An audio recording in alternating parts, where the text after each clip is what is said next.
Welcome to Make Today Count, your 60 minutes of fresh conversation served up to inform, educate and inspire your personal brand.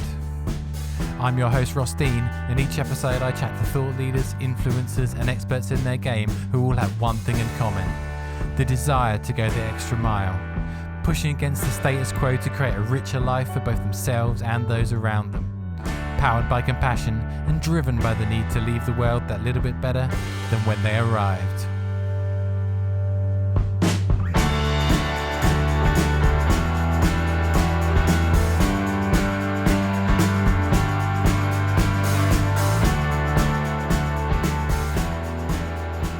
Okay, hi guys, and welcome back to Make Today Count. Another fantastic guest for you today. And today we're talking all about SEO with Andrew Laws from Andrew Laws Associates. Andrew, how are you?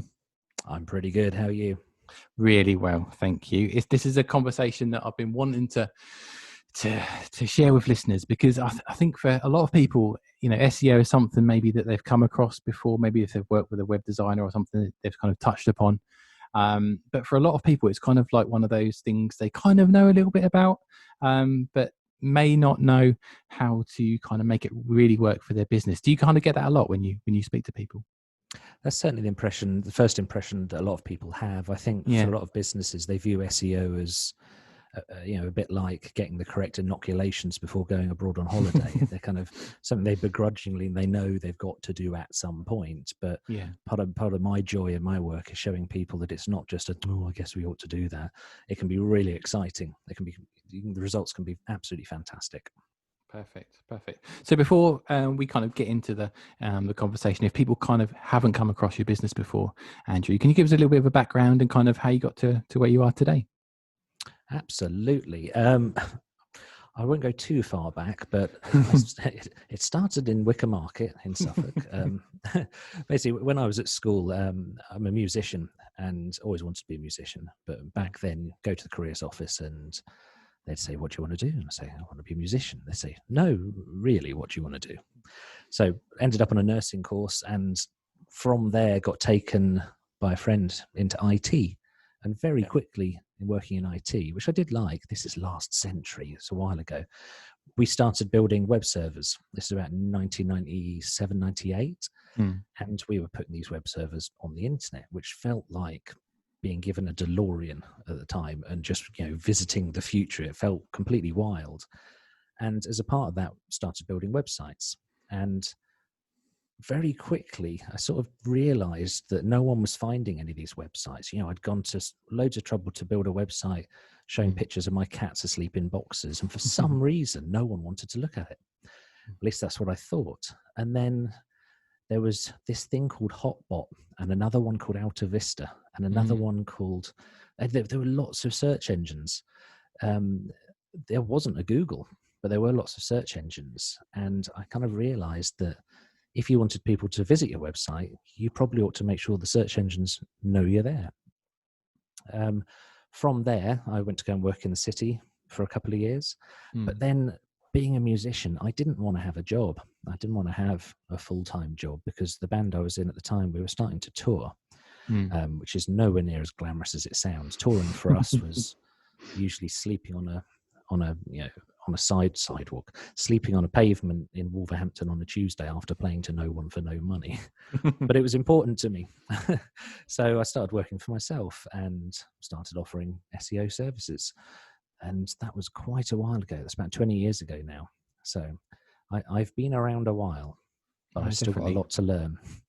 It took me back when you spoke about Alta Vista there and all those ones. I remember those. It's a long time ago now. So I think what we have now, and where a lot of it is just kind of dominated in the majority, I'd say by Google, is pretty much that, and a close second to Bing. Is that how it works? Or I think people only use Bing if they don't know they're using it.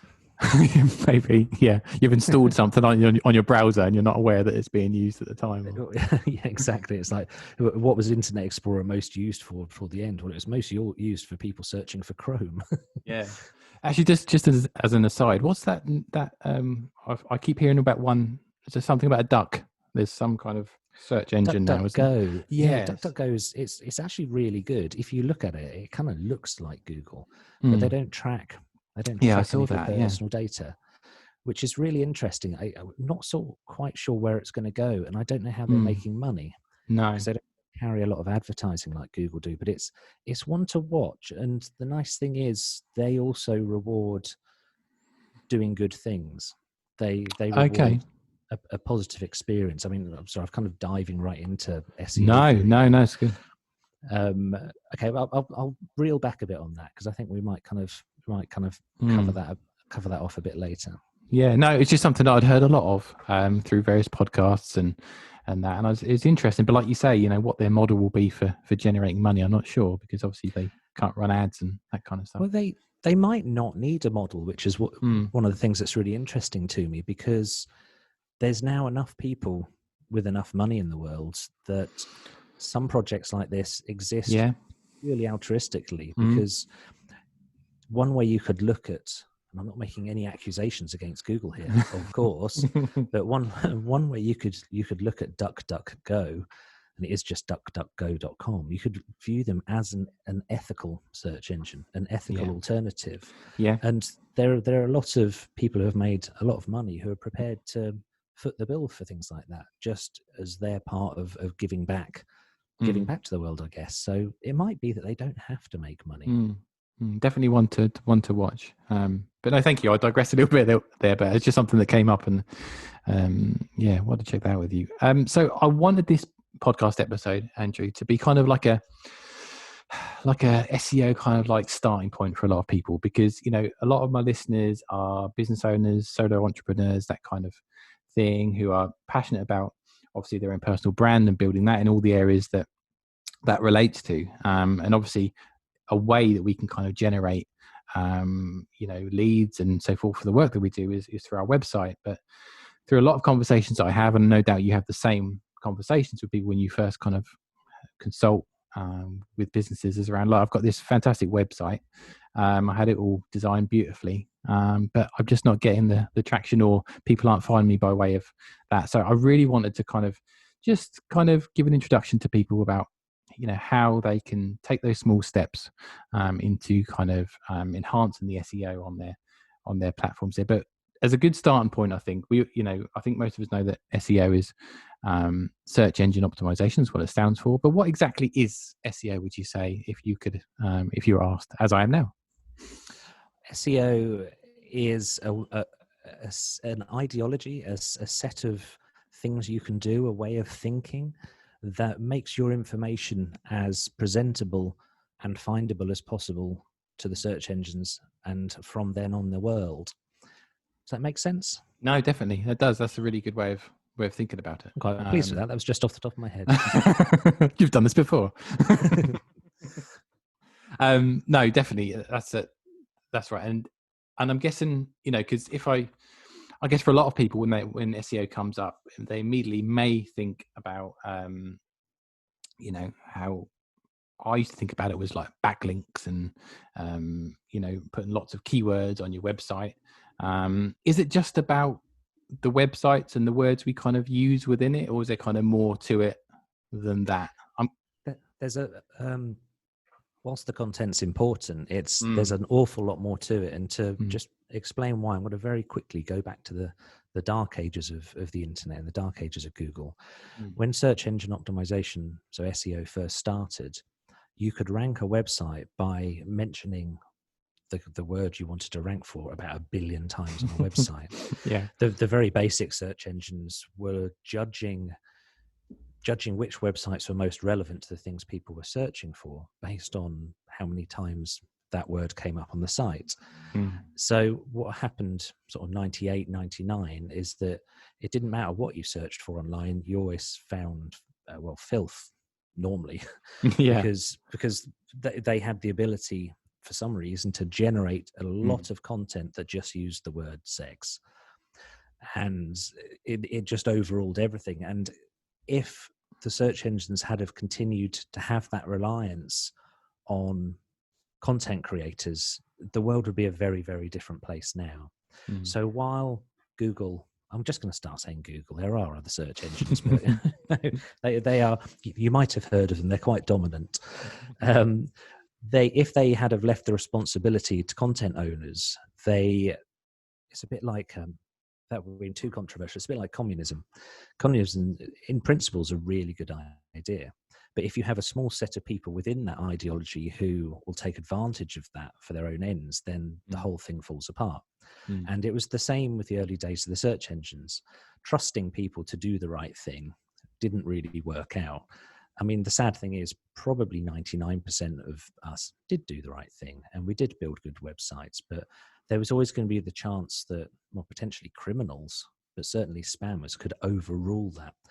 And it did get to the stage where it didn't matter what you searched for. It was, you're either going to get, well, you're going to get something sketchy regardless of kind of what the content was.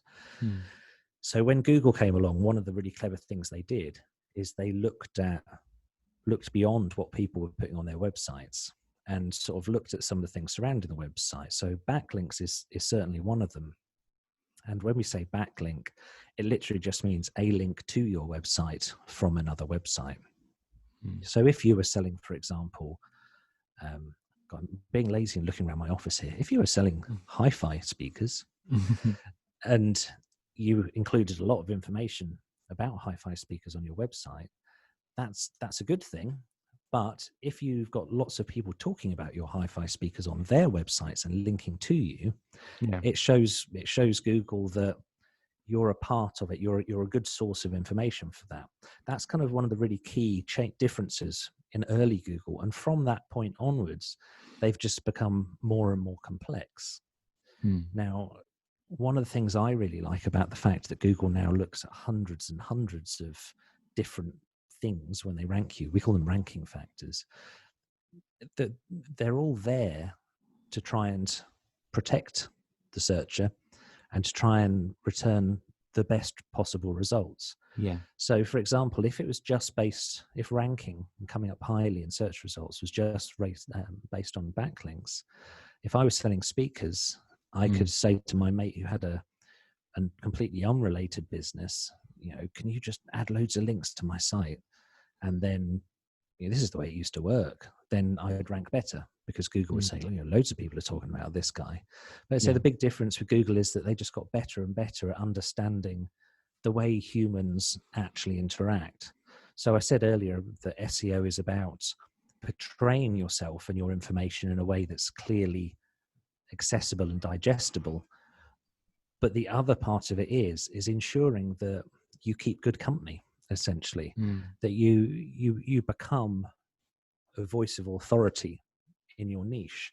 I mean, what's absolutely at the heart of good SEO and ranking is not necessarily a load of technical things. It's doing the right thing and being the most authoritative result in your area. So, if you were selling hi-fi speakers, if you had a website that really looked after the people who want information about hi-fi speakers and you went to tons of depth and you became the absolute best resource for hi-fi speakers in the whole world, you would rank really, really well. And the reason it's so crucial to Google is that that's really all they've got. When we sit down and search, I mentioned kind of the bad old days before of sitting down to search for hi-fi speakers and finding whatever. I've got a list of things in my head, none of which I'm going to say. That people would have gone, oh, Google's like the rest, and wandered off, and then somebody else would have come along, and the world would be a very, very different place. So, I mean, some people who work with SEO talk about there being a long list of things that you have to do, and you have to try and con Google into believing you're authoritative. And those people either don't stay in business for very long, or they themselves learn that you just can't do that. It doesn't work. It's pointless. You can't pull the wool over Google's eyes any more than you can pull the wool over your client's eyes. In fact, that's quite a good analogy. It's really interesting. I wanted a bit off topic there. But... No, it's really interesting because, obviously my experience and what I thought it was, years back when, I was sort of doing my own websites for business and stuff, was, like you say, almost the fact that you were trying to trick these Google and these things by way of, putting all these keywords in all the places and probably writing text that if you were reading it back wouldn't be the most kind of warm and inviting kind of text. It'll just be sort of laden with all these weird words. But I guess it's just how the algorithm and stuff has evolved over the years, I guess. And how has kind of social media played a part of that? Because obviously we didn't have that then. But obviously a lot of content is generated through social media now where it wasn't before. How has that impacted in SEO as a whole? Without sort of wanting to go too far down that path, when it comes to people talking about your brand on social media, it's useful. We call it a social signal. It's useful, but it's not as useful as you might think. Okay.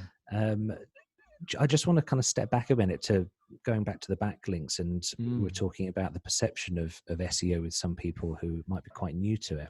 Yeah. And one thing that I think it's really important to bear in mind, and I tell all new clients this, is that Google aren't expecting you to fulfill a long list of technical things. They want things to rank. They want normal people to rank. They don't want, they don't just want companies who are good at SEO to rank. And I think the reason that's such a crucial thing is there's a lot of decisions that can be made when you're generating content. So, for example, you were saying people used to write articles that didn't make a lick of sense to humans. Yeah.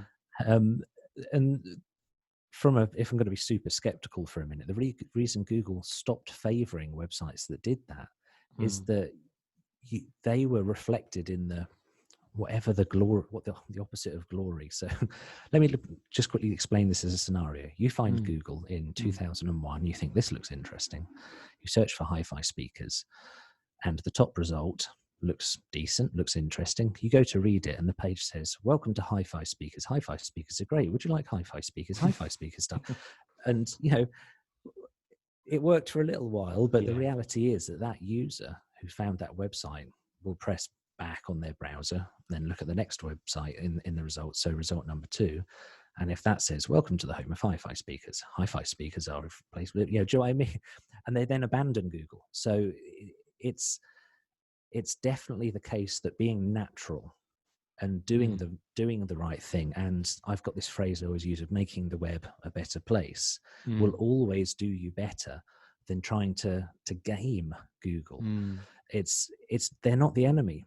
They're not. One of the things that frustrates me sometimes when some people talk about SEO is they talk about it in terms of, I hear this from new clients a lot, but before they start working with them, they say, we need help because Google just keeps moving the goalposts. And they absolutely don't. For one thing, Google makes it very, very clear what they like to see. And if you read it, you just get it off their website. It's a list of about, there's quite a lot of things. But if you read through them and then compared that list of what they'd like to see with what you would like to see if you're in a bookshop choosing a nonfiction book, the two things are very, very similar. They both present information in a reliable, trustworthy way. And websites that do that rank. They link as well, because if you do good things and you talk authoritatively and you are reliable, then people will naturally want to link to you. So backlinks, they're an indicator, but quality is always more important. And sensible marketers and sensible business owners realized fairly early on that if they had a page that said welcome to hi-fi speakers are great, human beings would just disregard it, which is why you don't tend to see that anymore. They do occasionally, and it's a bit like seeing a toy from your childhood kind of resurface. probably one that you didn't like and you'd buried away somewhere. It's kind of like, it's like a slight curiosity of like, oh yeah, I remember things like this. I can see from your own website that you get to work with lots of fantastic businesses and lots of different kind of niches and lots of different areas of business. Do businesses kind of come to you for the same reasons, or does it really differ? So is it just to kind of get more business, or are there other reasons that people can use SEO services to kind of get other goals? Yeah, for one thing, it's not just business. I've worked with kind of charities, and we can use SEO to disseminate important information. So I'm working with a charity at the moment, and one of the things we want to do is make sure that people that need that charity's help are able to find them. So that would be kind of a non-commercial kind of use for SEO. But I mean, the driving force for most people strangely enough, is that they just have this niggling thing in the back of their head that they know they need SEO. And Okay. it's an interesting thing. It's an interesting kind of lead to get when it comes from that angle, because it's not like, I woke up in the middle of the night a couple of years ago and I could hear this noise and I went downstairs and a pipe had burst and my study was a foot deep in water. My need there was fairly acute. I rang a plumber. The plumber could have told me almost any figure and I would have gladly welcomed him into my house. But with SEO, it's kind of almost like, it's like needing root canal surgery for some people. It's like, we're going to have to do that thing and it's going to be expensive and it's going to be painful. The sort of the fun thing I have, the thing I really like about my job, is when I sit down with those people, I can usually, I'm not being arrogant, but I can normally explain to them fairly quickly that, no, actually, we can do something really special here. We can push past the thing with having a root canal fixed or having a pipe fixed or doing SEO because, no, I know we need to do SEO, is that you're only doing it to reach a datum point, to reach a bare minimum level of acceptance. Whereas kind of if you use SEO correctly, or if you use a lot of things correctly, you can actually use it to push past that point and do something really special, do something really positive. It's I was kind of quite reading something about mindfulness earlier, and they're saying that the two approaches to mindfulness, one of them is to reach, similar thing, to reach a 0 point. Whereas kind of if you use mindfulness and awareness of mental health, you can use it to push way past that. And definitely. I think, I can't believe I'm sitting here aligning SEO to kind of positivity and mental health, but the two things it's a similar thing in my mind. No, definitely. I think that's absolutely right. I think, thinking back to my experiences, if I've wanted those kind of services, it's because I want to get to A to B, or what I thought B was, but actually it's not. It's allowing your business to continually able to thrive and grow as Google grows and all these other platforms grow as well. So yeah, it's really interesting from that respect. Do you think, I spoke at the top of the podcast about when people do decide to sort of get an online presence by a website, and their kind of knee-jerk reaction is to get it all sort of kind of beautiful and lovely and that aesthetic quality. Why do we do that first, do you think, rather than, because if it's a business website, obviously we want it to be of benefit to us and to if that's bring us in leads or whatever the goals are. Why do we immediately go for sort of the aesthetics view first? Is it just kind of like an ego thing in regards to the business, or what's your thoughts on that? I think everyone likes pretty things.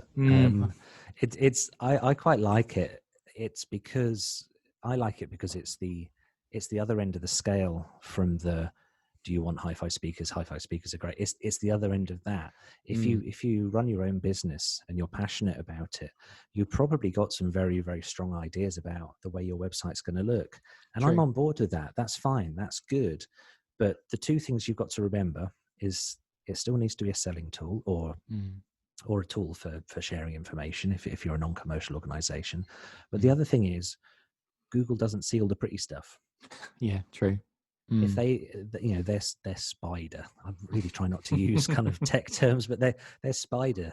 If you imagine they've got these billions of bits of code that whiz around the web, like the green text in the Matrix, and they're assessing what everyone's website is about, and they don't care how pretty it is.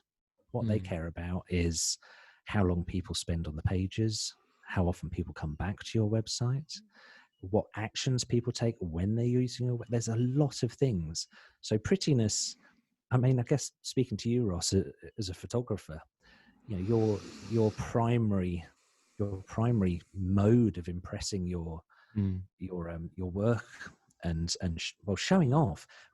Showing off's a good thing, like when you're a kid, don't show off. Like, why would you not show off? if you've worked hard on something, then show off. But to kind of, actually, I'm going to use you as an example, Ross. Okay, perfect. I mean, on your website, there are pretty things. There are photos, because you sell not just an image, but you sell the whole aesthetic around that. So you express the aesthetic by writing about your work and by writing about things that photography can achieve. Especially, I mean, one of the things that you first caught my eye because you talk a lot about personal branding. So yes, you have a pretty website, but you back it up with a lot of content. Does that answer your question?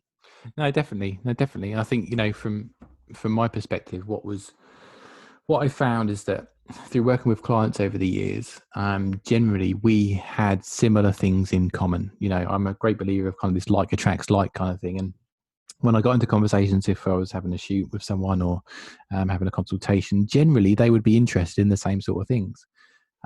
So, this might be helpful for other people listening.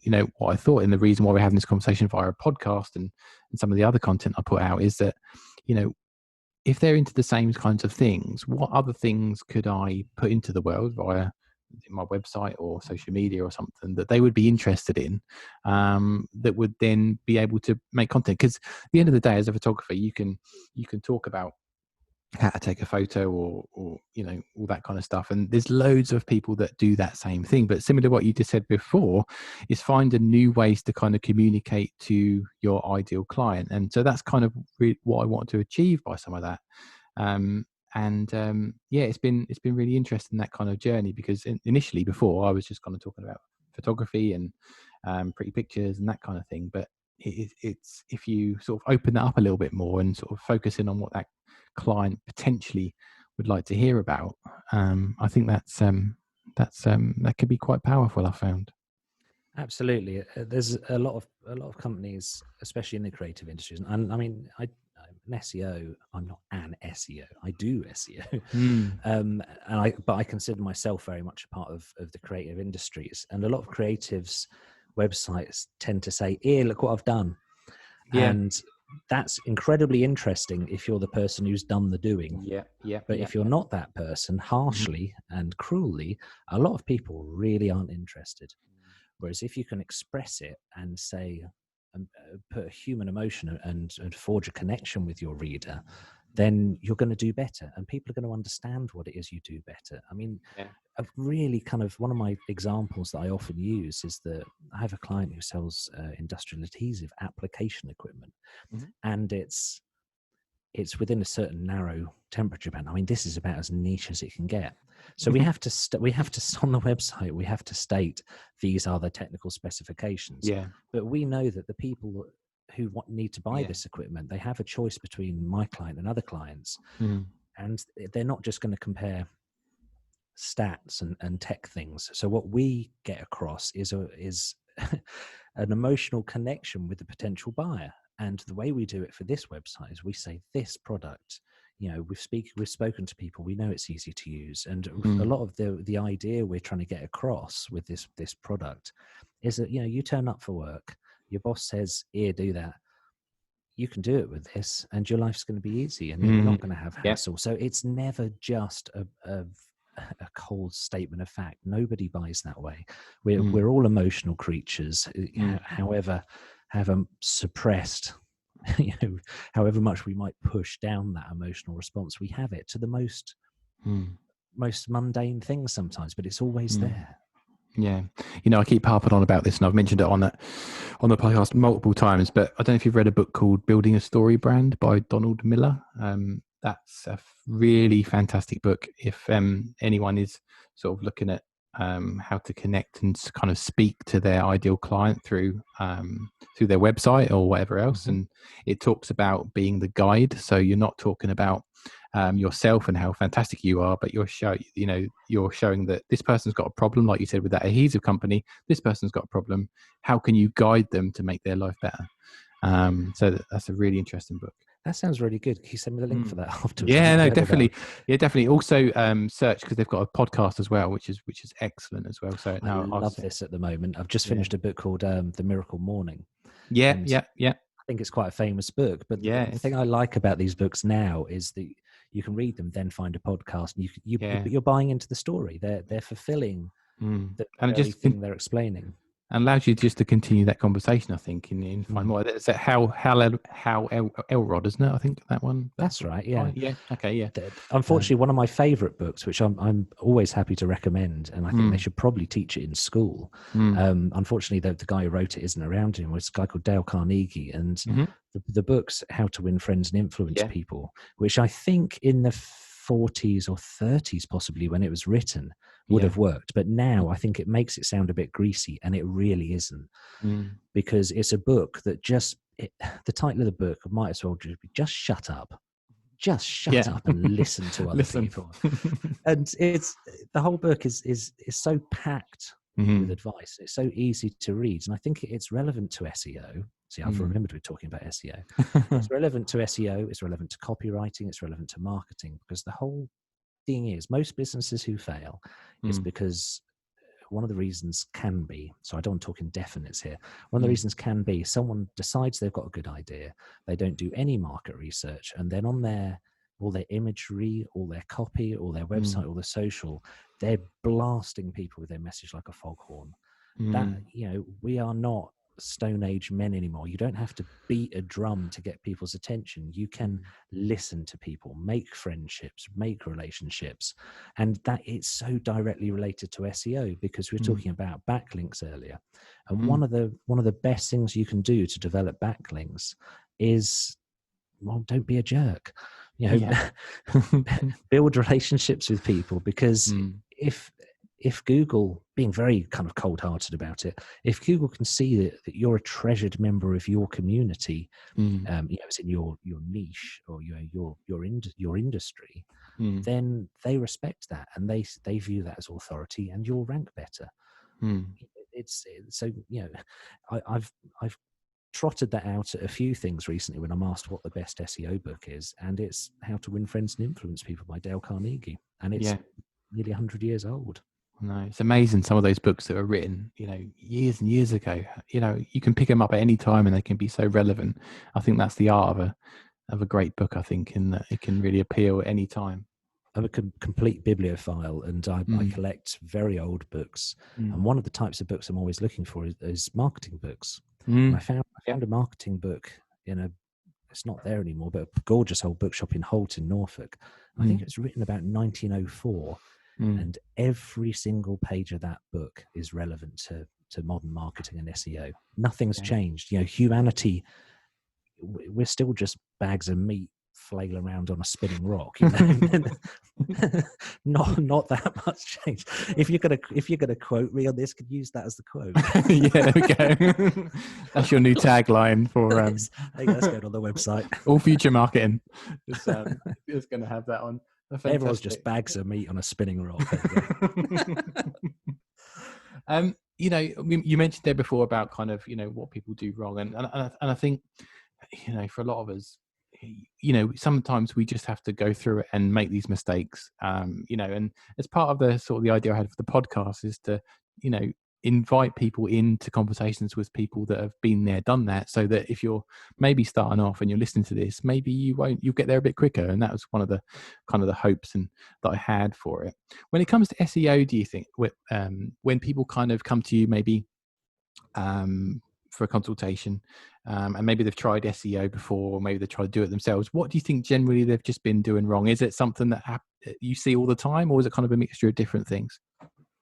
I think 10, 15 years ago, the thing I always saw, somebody would come to me and they'd say, look, we've done SEO and it hasn't worked. And I'd look at what they'd done and talk about what they'd done. And it used to be the case that people would pay money for links. So they'd pay someone, who had a whole load of their own websites to link to their website. And it's a lot of what I would call quite unnatural behavior. And that tended to be what a lot of people did wrong. But now there's quite a high level of awareness in the business industry, in the business world. And there's this awful phrase called black hat, which I don't actually like, because I think it's a lazy description of something that's very easy to describe simply. I'm not even going to go into depth, but if you had black hat at one end of a scale and you had making the web a better place, it would be at the other end of the scale. I'm not saying anyone who does it is a bad person, because it's not illegal. You can do as you wish, but by making the web a better place, your returns will last longer and your reputation will be stronger. So that's the way it used to be. But nowadays, I don't think people really come to me and they've done SEO wrong. They can be frustrated that they've tried some things with SEO that haven't necessarily got them the results they want. Yeah. And that tends to happen a lot because there's so much advice out there for SEO.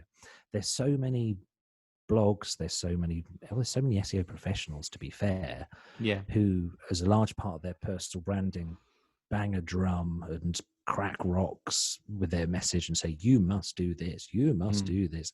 And the fact is, it's different for everyone. There's kind of a core set of precepts which do apply. But if I was to, everyone who approached me, if I said, right, the SEO thing you need to do is on-site SEO. Now, when I say on-site SEO, that's basically making sure you've not duplicated your content a lot, making sure your content is easy to read, making sure it focuses on human first. And being human first is very, very, I don't know why I'm saying human. Being human first is very, very important. But for a lot of people, if you just do on-site SEO, it's not enough. I mean, sometimes it is, though.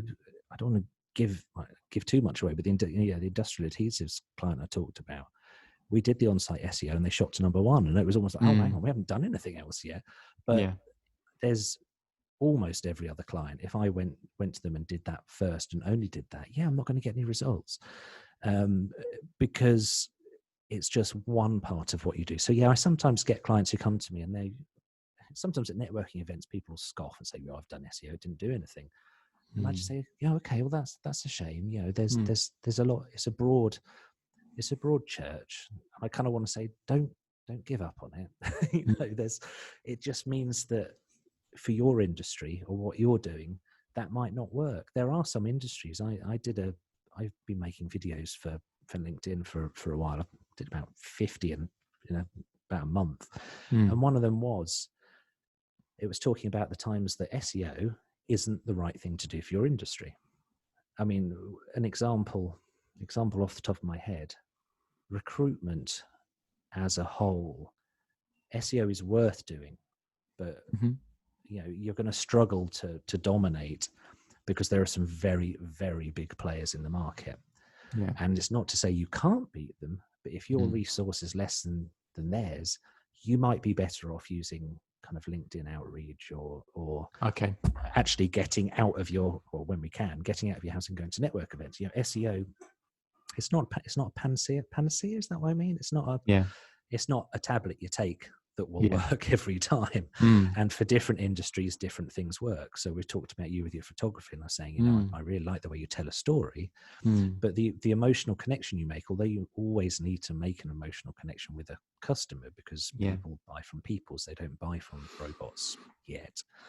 There are some industries where, frankly, if you try and make an emotional connection that's that deep, it's going to put people off.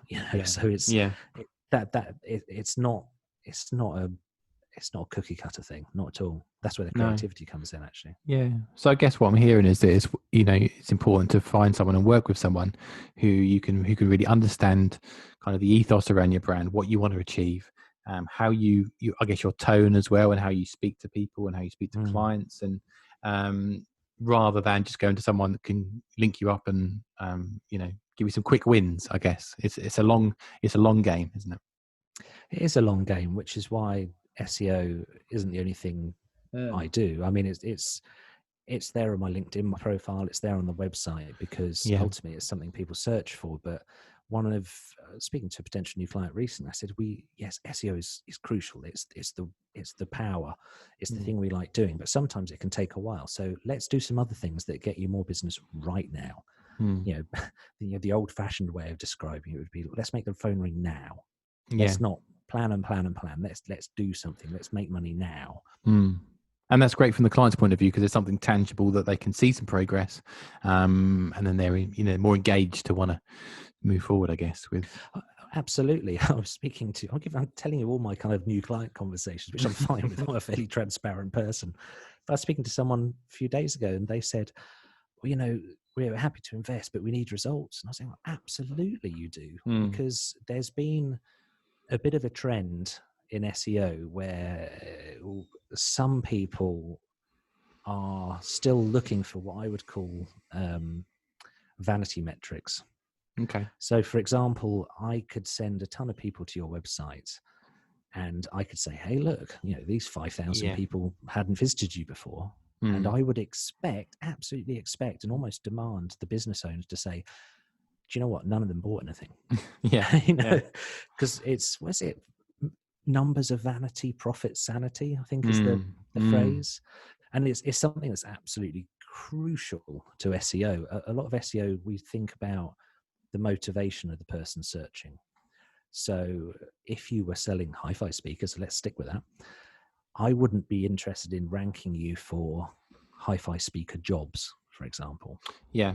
Because somebody searching for a job and finding a website, apart from the off chance they might be the best employee you've ever had, apart from that, they're not going to buy something. So, SEO isn't just for just shoving numbers at things. So accountability is very important. I wanted to take this conversation into some tangible things that we can speak about that people can kind of take on board and move forward with. And I know we've spoken a little bit offline about trying to get some 5 steps to kickstart some of the things that they need to do around SEO.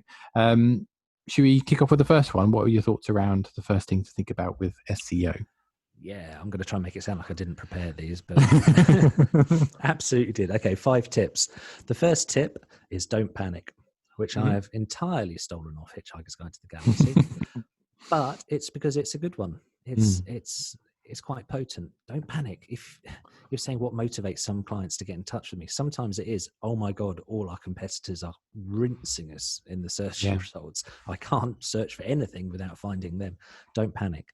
Just because they're there now doesn't mean you can't do better than them. It doesn't mean you can't beat them. In fact, this was the thing that first got me really excited about SEO back when I was a young'un, is that I saw that you could go up against, FTSE 100 companies and you could beat them, and you still can. There are still massive, massive brands doing horrible SEO, just terrible things. And in my industry, there's if someone does get a Google penalty, then everyone freaks out. But then when you look at what they were doing, they were doing bad SEO. They were not making the web a better place. In fact, Google has bought companies and then de-indexed them because they were doing bad SEO, which I just find utterly wild. There's brilliant SEO guy around here called Dan Summers, who I'd like to give props to, and he told me that, and that's just wild. But it does show that they stick to their guns. They'll knacker their own companies. Incidentally, I just want to, as a quick sidestep, Google doesn't punish people. That's a myth I want to get rid of. Google is not the enemy. They don't punish people. If you're going to get de-indexed, by which I mean you're not going to show up in results anymore, if that happens to you, you've known that you've done something, and that was a risk. It doesn't come out. It doesn't come out of the blue. You have to go some way. I've only anecdotally known about kind of people being de-indexed. You don't worry. Don't freak out. That's the don't panic thing again. Don't go, oh my goodness, but if we do this, will Google punish us? They don't punish people. It's not in their interests. Why would they do that? They'll disregard you. They don't punish you. They're not illegal. They're not your legal guardians or anything. They're not going to smack your bum and send you to bed. Right. So that's tip number 1. Don't panic. Perfect. Tip number 2, be visible. Now, you mentioned social earlier. This is where that comes in. If you're creating brilliant content, you still kind of need to get the ball rolling by getting people to look at it. You don't hide your light under a bushel. There's a weird thing, and I don't know if it's a British thing, but if we do really, really good things, sometimes we're almost a little embarrassed to tell people about them. And this is especially true in business, which I find completely wild. But if you've created a good bit of content, or you've built a website you're passionate about and you love, tell people. Go out there. Don't just wait for SEO magic to happen. Post about it on social. Use relationships to ask people to talk about your brand. Be visible. Stick your head above the parapet. Perfect. Good things will happen. Okay, tip number 3. Think about the company you keep. And this is kind of related to being visible. Who's talking about you? Who are you talking about? And I'm using the word talking instead of linking, because the linking is only really the mechanical symptom, I guess might be an odd word to use, but I think it's correct.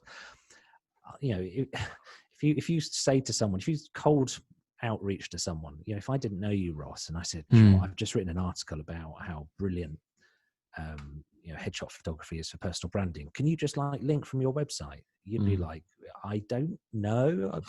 Actually, you're a really nice guy, so you probably would actually ask me nice questions about it, and we'd probably kind of do well. But on the whole, if you just sort of clank around people and make demands, it ain't gonna happen. Whereas if you've built, this goes back to the Dale Carnegie thing again, if you've built a good network around you, getting people to talk about you and naturally want to link to you. And I'm not talking about being scummy, it's got to be real. Don't exploit people. Just do the right thing, make the web a better place, and form good relationships. Yeah, I mean, that's the same as if you were to ask for a recommendation for someone. You would align yourself with people that would do a good job, and that would reflect your business or your brand in the same light. You're spot on, Ross. A lot of things with making gains with SEO is you can ask yourself, would I do this in a room full of people I didn't know? Would you go to a networking event and you wouldn't do that, would you? The web and offline, or I don't want to say real life because it's all real life, but the web and offline stuff, there is no separation. It's the same thing. It's all humans. Don't be a jerk. I guess I'm trying to say. So think about the company you keep. And I've worded this very carefully because going way back to something I mentioned a while ago, where people used to buy a load of links from kind of spammy sites. If you do that, Google considers you not necessarily a part of that kind of scheme, but they certainly look at you. And I had this friend at school whose name I absolutely won't mention, who I really liked, but he was always in trouble with teachers, always.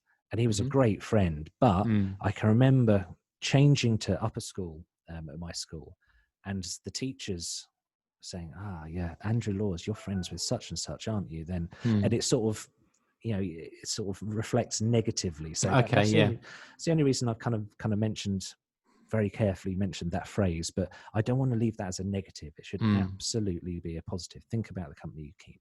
Perfect.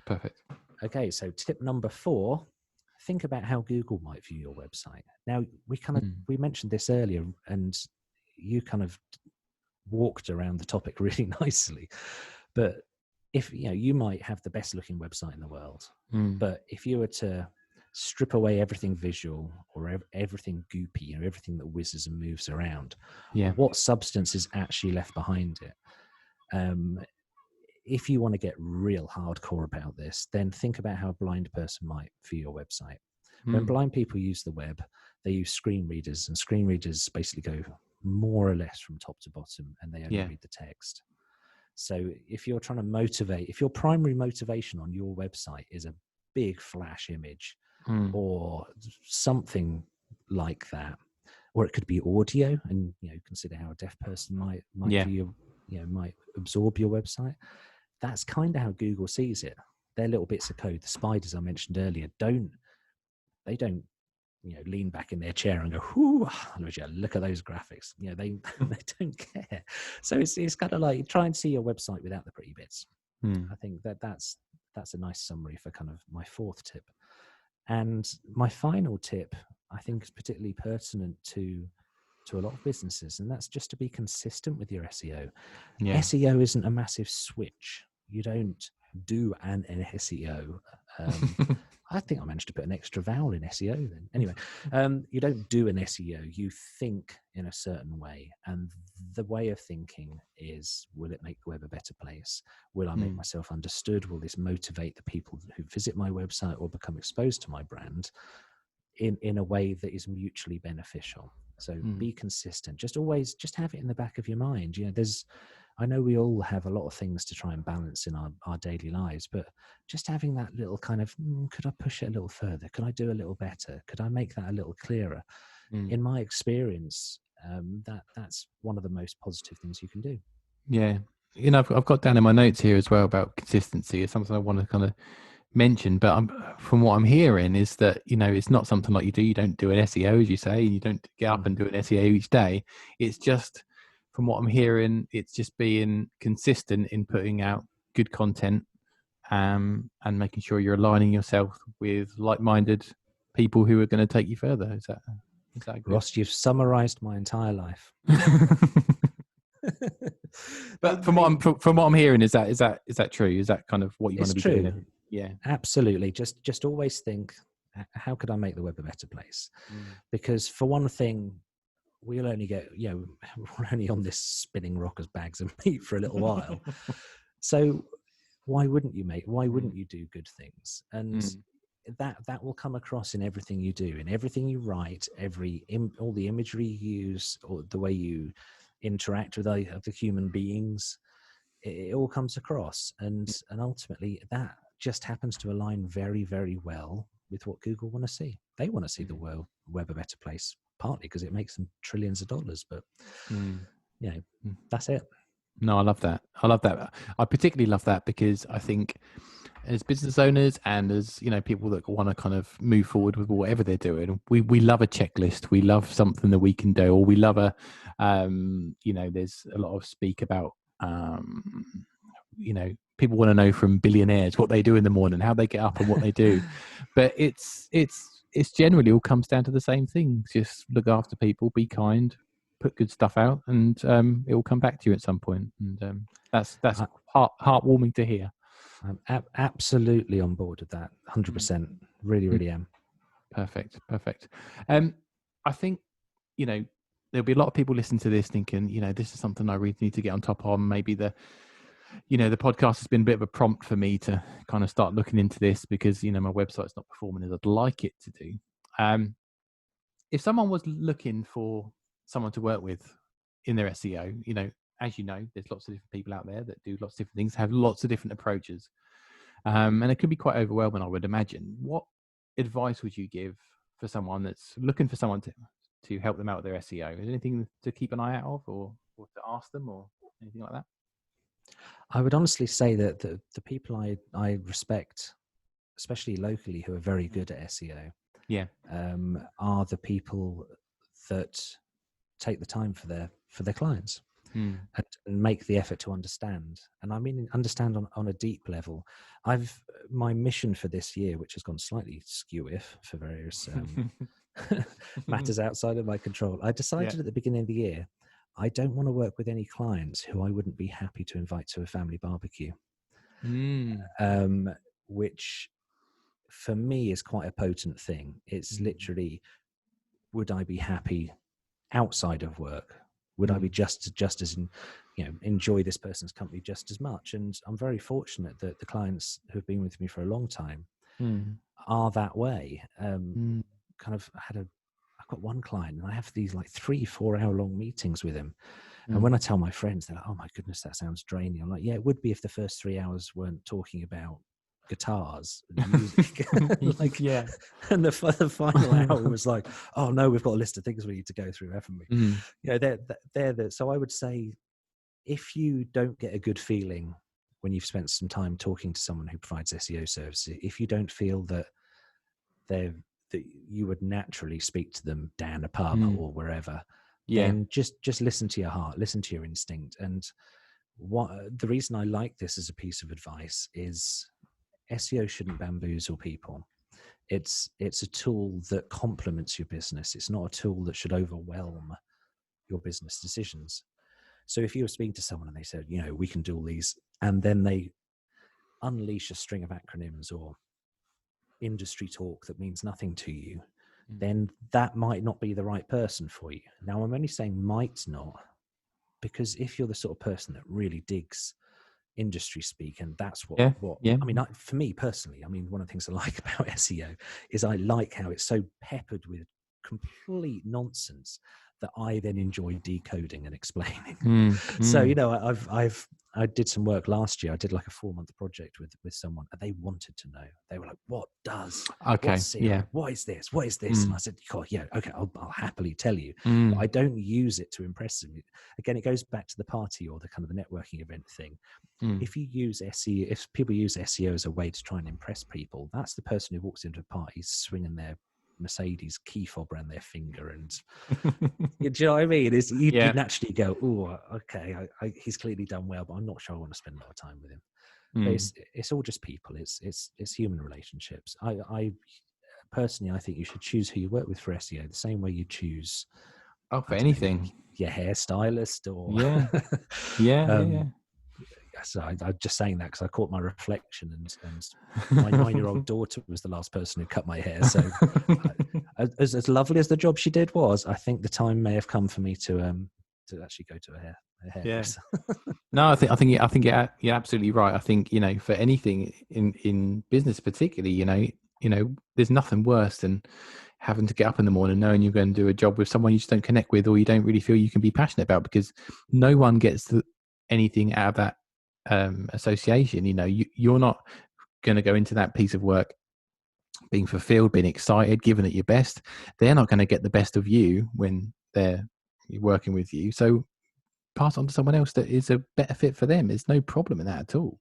There isn't it. And you know, I speak from experience. I've been doing this for, I've worked for myself for about 20 years. Yeah. And when I first started, so I started in London, and I had got this thing in my head that I was only a kid, and I'm still only a kid. I had this thing that I was only a kid, so I ought to buy a suit that looks good, and I ought to wear this certain type of tie, and ought to only speak in a certain way. And what I ended up with was clients who I was essentially terrified of. Yeah. Because I would go and see them, and it was such a mask to put on each time. I'd get so anxious, and I hated it. I absolutely hated it. Yeah, it must have been exhausting. It was. And I wish it hadn't taken me so long to realize that I didn't need to do that. No. Well, one of the big kind of flipping points for me was many, many years ago. I play in bands. I said I'm a musician. And I was on stage, and I think I might have had some beer. There might have been beer involved, but I was not that person in a suit being Mr. Businessman. I was flailing around trying to remember how to play bass guitar. I remember looking up and seeing a client, and for a second I was absolutely horrified. I thought, oh no, that's it. They're going to drop me now. And they were laughing their ass off and came and spoke to me afterwards. And I think I'm still trying to remember who it was, but that's the kind of client. That's the kind of client you want. I mean, with outside of SEO, just in general, can you be yourself with someone? If so, you're probably going to have a good relationship. No, definitely. Sorry, that wandered away from SEO. No, that's fine. So yeah, I mean, if that's really great. If someone wanted to kind of maybe start to work with someone, just to give them an idea of kind of how the process works. So, for example, you know, if you have someone come in and contact you about working with, is it you'd have a conversation, you'd look over their stuff, and then you'd kind of set goals and things for going forward? How does it kind of work, the process? Well, the first thing I do is I want to make sure we're a good fit. So I tend to, as you might have guessed, if you kind of listen to the whole of this podcast, I'm all right with talking. It's a skill I think I've developed well over the last 44 years. So I'll talk, and if I feel good about it, if you feel good about it, the next step generally is I'll do a little bit of digging around. I'll do some research.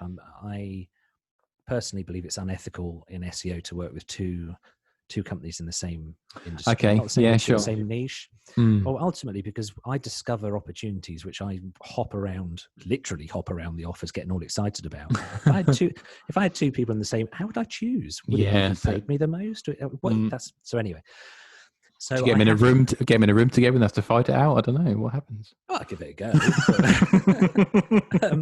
But yeah, so after we've chatted, if it's all feeling cool, then the next thing I'll do is I'll have a look at the industry, because sometimes there's just not the opportunity, and I have to say, you know, if you were starting a bank and came in and said, right, within 6 months I want to outrank Barclays, I'm going to say, look, I'm afraid that's not going to happen. Yeah. Even if you had £1 billion budget, it's not going to happen.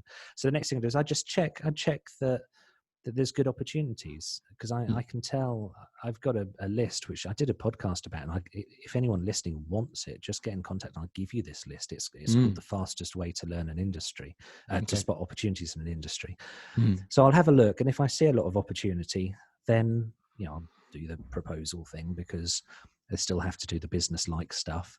I mean, from that point, there is a roadmap I've developed with my colleagues, that we're saying that SEO isn't necessarily a checkbox exercise, but there is a list of things you can just do yourself and you can get right. Yeah. So we'll go through that, and that is to form a good foundation. Kind of almost want to match where your competitors are, and then the creative stuff happens. Then the real fun stuff happens.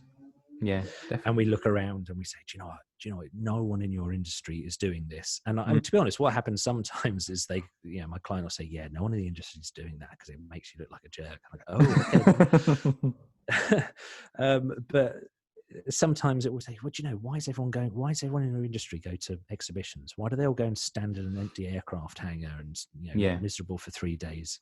Wouldn't you be better off spending that money on Google ads or Facebook ads, or by writing like fantastic book that you can give away for free?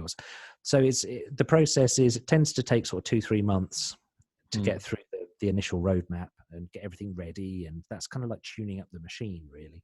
But that 2 or 3 months also gives me the opportunity to really get to know my clients and get to know their kind of industry. And that's what I really like. I mean, so I've been in business for myself for about 20 years, but this isn't the only business I've started. Yeah. Where I'm talking from, just down the hallway, is a company called Best Badgers, who I don't know if is that. Yeah, I'll mention them. I love them. Well, I started that company 20 years ago. And I'm still mates with them, but it's not my company anymore. I'm trying to find like a non-schmoozy way of saying I sold the company years ago. That's okay. You can say that. But it's a success story. That's why I said earlier about kind of squeamish about success. No, that is a success story. Yeah. But part of the reason I like what I do, and the fact that I don't work with 2 people in one niche, is that I get to learn industries really fast. And I love that, because it's almost like starting a little business each time. And sometimes I can find fun and fascinating things in almost any industry, even some that are really, you and I might think are really fun. I won't name names, but I've got a client who I was speaking to, and we're planning content. We're planning a series of blogs, and he said, I just don't think I've got anything to talk about. I don't think there's anything really that people will find interesting. And where he was sat on his desk, behind him on the wall was a picture of him, and he was holding a picture of him and a famous director, and he was holding the director's Oscar statue. Right. And I just said, do you think that might be interesting? Do you think that might be good? But say, even industrial adhesives, there's always a story. There's always something that's fun. There's always something that you can latch onto and kind of kick ass with. Yeah. And then from that point on, I like spending a lot of time with my clients. I mean, we meet at least once or twice a month and talk about work sometimes. Yeah. And then years pass, basically. As long as the results and the opportunities are coming in, most of the people I work with have worked with me for a very, very, very long time. Yeah. And it must be great and very rewarding to kind of see, especially those people that you've worked with for a long time, to see some of the things that they've achieved. Is any of them that kind of stick out that you've been particularly proud of? Yeah, just recently. I mean, this is going to age like milk. I hope it does. But with COVID, I've got a client who I'm happy to mention, a client called Wood Farm Barns. It's basically some really nice dog-friendly holiday lets out by Stonemaspel in Suffolk, so not that far from where we are. And when lockdown started, essentially his business stopped. Nobody could visit. There was nothing. So we got together and very collaboratively, we sort of said, we need to keep people engaged. We need to keep the audience engaged. We can't. There was some of this client's competitors. This guy called Carl Scott. Hello, Carl, if you hear this. Some of his competitors were just throwing their hands up and just like grim Facebook posts, like, "Oh, that's it. It's over now. The government's killed us." All this sort of thing. Yeah. But what we did collaboratively is say, no, let's keep people engaged. So, and that's a company that's just called Big Drop Brewery, start doing a pub quiz. Yeah. And I'm good friends with James Kindred, who runs it. And I said, James, I'm going to nick your ideas. Is that all right? And Carl and I, we ran a pub quiz once a week throughout lockdown, and the number of extra people that exposed his brand to, and the amount of people, it kept his current customer base engaged. I mean, like hilariously engaged. This was he's a funny man, but bless him, I don't think he's going to quit Wood Farm Barns and become a full time. But that was all the fun of it. It was these are the things I really like. It's a public perception thing, and I'm really proud of the fact that we did that. And it was very easy for us to do because we're both kind of very creative people, and it was all a bit silly, and we didn't get too kind of het up or worried about how it might appear to other people. But I can honestly say he's come out of lockdown he's come out stronger. The brand has come out stronger, and that's the reason. Another reason I like that, it wasn't just the collaboration and using creativity, it was yet more proof that being positive and trying to make the web and the world a better place pays off. You know, I don't say that in a skeptical kind of money grubbing way. It's a fact. It's the way things are. So that's one thing I am particularly proud of. In fact, another thing, going back to the badge company, I ranked them number 1 in 2001, and they stayed there for about 18 years. Oh, wow. And I did that partially through helping a retired Coast Guard in the States. Right. He had a website helping American Boy Scouts get their badges. Okay. And because he ranked number 1 in the world, I contacted him. This is, I was very green behind the ears. It's a long time ago. And I just said, look, can you link to us? And he was like, well, Americans don't say up yours, but he wasn't far off. He was very nice about it. So I said, well, what can I do? And he said, I'm not interested. So I spent absolutely ages writing these articles about Brownsea Island, the original scout camp down in Dorset. And I went back to him and said, look, I've written these articles.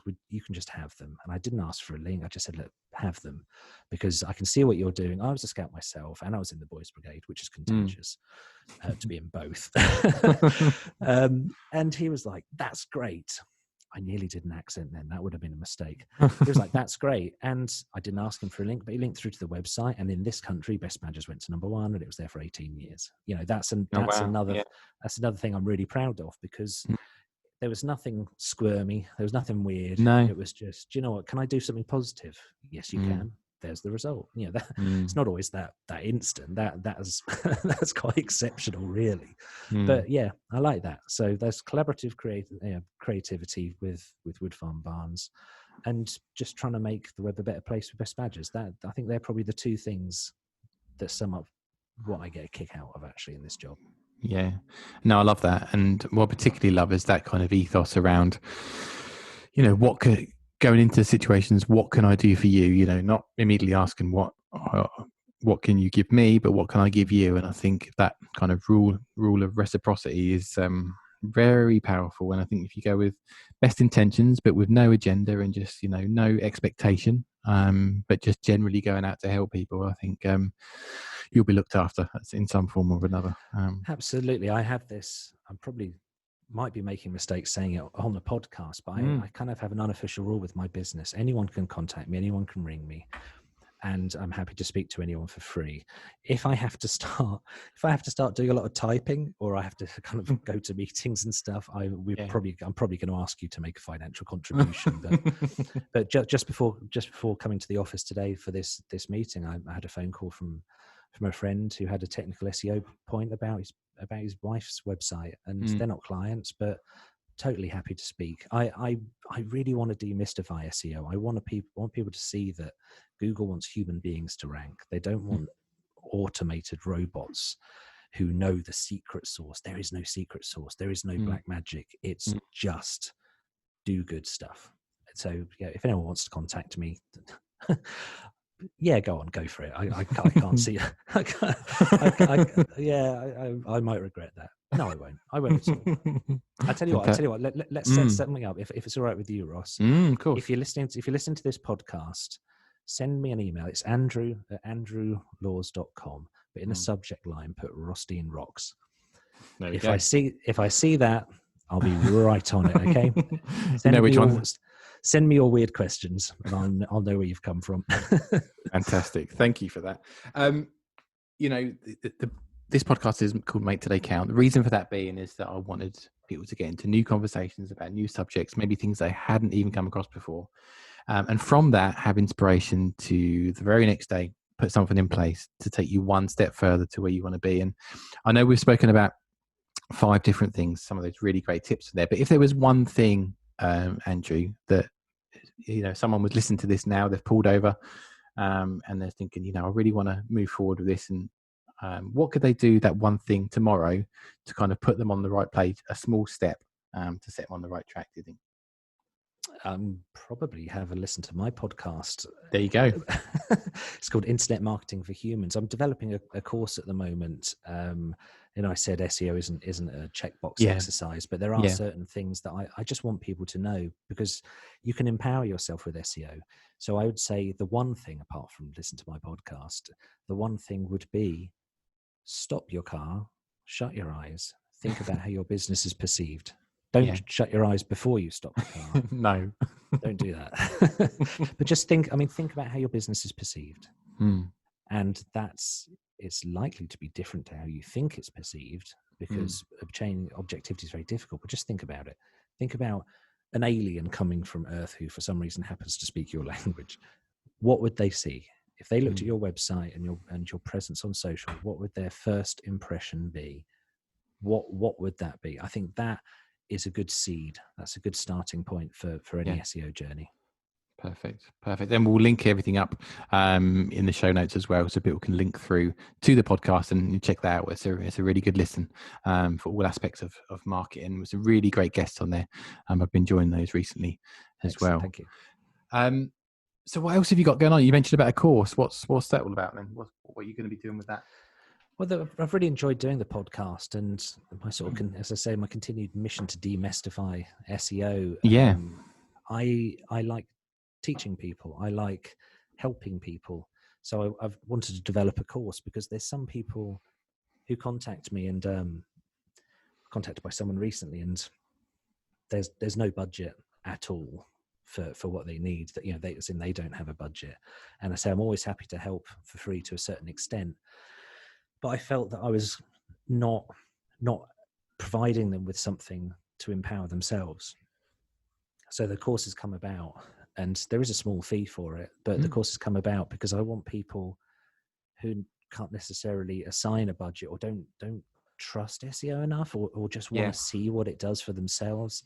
I want them to have a safe harbor where they can get information, because if you're going to go out there and read SEO blogs, you have to ask yourself, what is that person selling? Because most of them are written by the software providers, and software is fine and all, but you'll find quite often the answer is buy software.